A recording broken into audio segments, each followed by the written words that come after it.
Ya, halo semuanya. Kita kembali lagi di sini. Sekarang kita akan membahas mengenai uji dua sampel berpasangan atau disebut dengan paired t-test.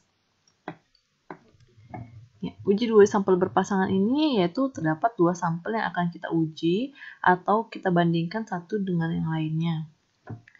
Nah, kemudian ada hubungan antara dua sampel yang akan diuji. Makanya namanya uji sampel berpasangan.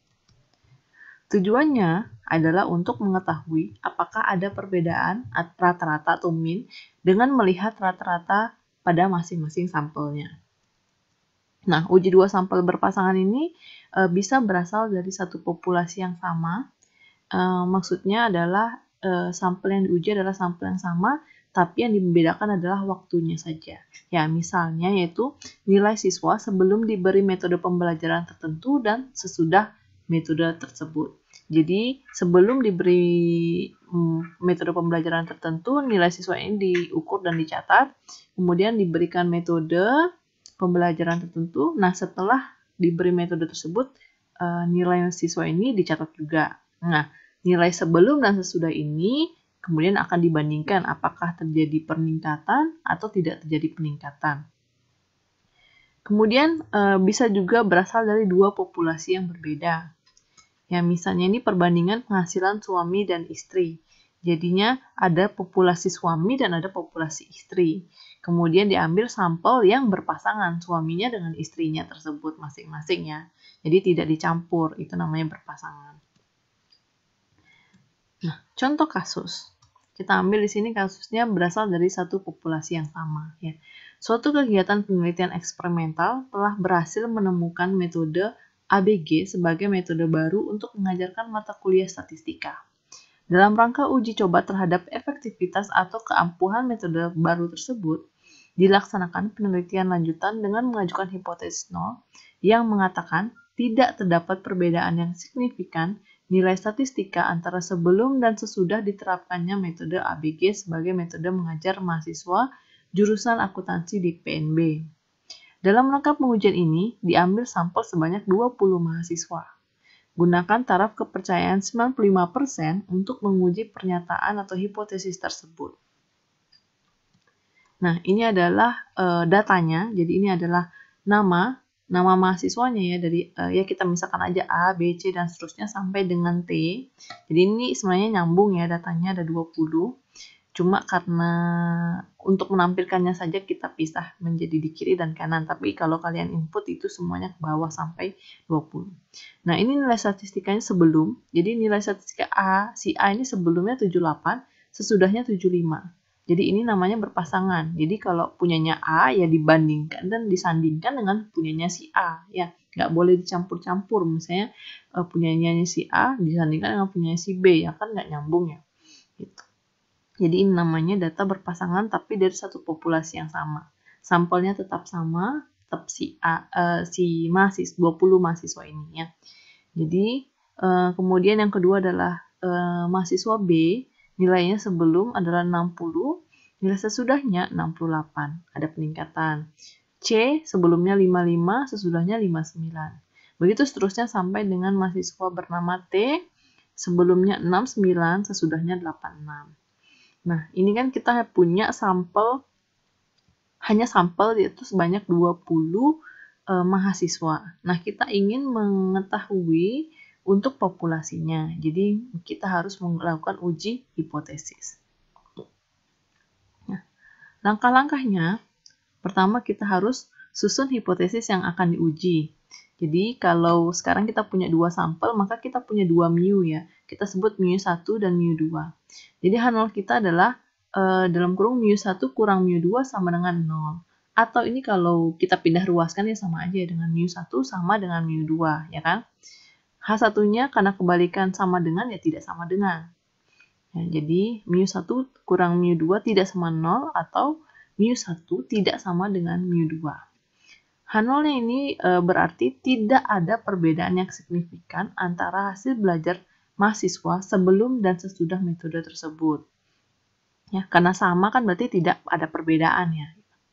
Nah, kalau satunya mu1 tidak sama mu2, maka ada perbedaan yang signifikan hasil belajar mahasiswa sebelum dan sesudah metode tersebut. Ya, sudah jelas ya, karena tadi di kasus tersebut dia hanya pengen menguji apakah dia ada perbedaan atau tidak. Makanya kita menggunakan uji dua arah, yaitu H0-nya sama dengan, H1-nya tidak sama dengan. Kalau dia mau mengujinya apakah metode tersebut bisa meningkatkan, nah lain lagi, itu berarti sudah ada arahnya ya, nanti kita bahas.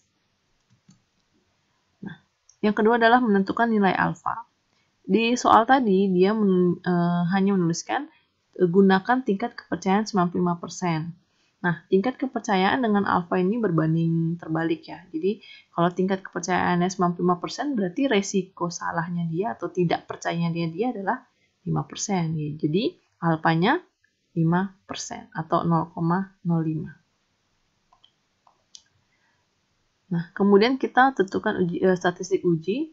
Yang digunakan di sini adalah uji T dengan T hitung, rumusnya seperti ini. Sigma D per N dibagi S per akar N. Ini nilai D-nya. Nilai T-nya. Di mana nilai S-nya dihitung berbeda lagi dengan S yang sebelumnya ya, bukan standar deviasi yang sebelumnya. Nah, S untuk uji PRT test itu atau uji dua sampel berpasangan adalah S sama dengan akar dari 1 per N-1 dikali sigma D kuadrat dikurangi sigma D dikuadratkan. Ini dua hal yang berbeda ya. Ini dikuadratkan dulu baru dijumlah. Kalau ini dijumlah dulu baru kita kuadratkan. Dibagi N. Di mana D itu adalah selisih dari X1 dan X2. Jadi D kita bisa tuliskan X1 dikurangi X2. Nah, ini data sebelum dan data sesudah. Kita jadikan satu, kemudian kita buat kolom tambahan lagi satu, yaitu kolom D, X1 kurang X2. Jadi tinggal kita cari aja X1 dikurangi X2, 78 dikurangi 75 kan 3. 60 kurang 68 kan min 8. Dan seterusnya sampai dengan 69 kurang 86, jadinya min 17. Kemudian kolom yang keempat kita kuadratkan nilai D yang di kolom ketiga ini. Ya, tinggal kita kuadratkan. 3 kuadrat itu jadi 9. Min 8 kita kuadratkan jadi 64. Min 4 kita kuadratkan jadi 16. Dan seterusnya sampai dengan 289. Nah, ini yang baris terakhir itu jumlah. Ini kita jumlahkan dalam satu kolom ini ya. Ada plus, ada minus, kita jumlahkan saja di sini. Kita dapatkan jumlahnya adalah 90. Kemudian untuk min 90, maaf di sini kepotong ya. Untuk D kuadratnya kita jumlahkan menjadi 1002. Sehingga kita hitung dulu nilai S. Nilai S sama akar dari 1 per N-1 dikalikan dengan sigma D kuadrat min sigma D dikuadratkan per N. Jadinya kita dapatkan dari perhitungan manual akar dari 31,4211 itu menjadi 5,6054. Setelah dapatkan S, maka kita bisa mencari nilai T. Jadi nilai T adalah sigma D per N dibagi dengan S per akar N. Jadi sigma D-nya tadi min 90 per 20 dibagi dengan S-nya tadi 5,6054 dibagi dengan akar 20. Pembilangnya dapatnya min 4,5 dibagi 1,2534, hasilnya menjadi min 3,5902. Nah, kemudian untuk mencari T tabel, sama seperti sebelumnya kita cari di tabel T dengan nilai T-nya 0,05 dengan derajat bebasnya 19, maka diperoleh T tabel adalah 2,093.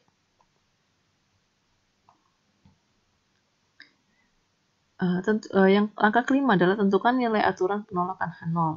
Jadi dari tabel yang ada di modul juga, kalau kalian bisa lihat itu adalah H0 ditolak jika nilai mutlak T hitung lebih besar dari T tabel. Jadi nilai mutlak ini adalah membuat positif yang negatif ya. Jadi apapun hasilnya itu akan menjadi positif ya. Jadi langkah nomor 6 tentukan keputusan. Nilai mutlak T hitung yaitu nilai mutlak dari min 3,5902 sama dengan karena nilai mutlak dari min itu menjadi positif, maka menjadi 3,5902 5902. T tabelnya 2,093.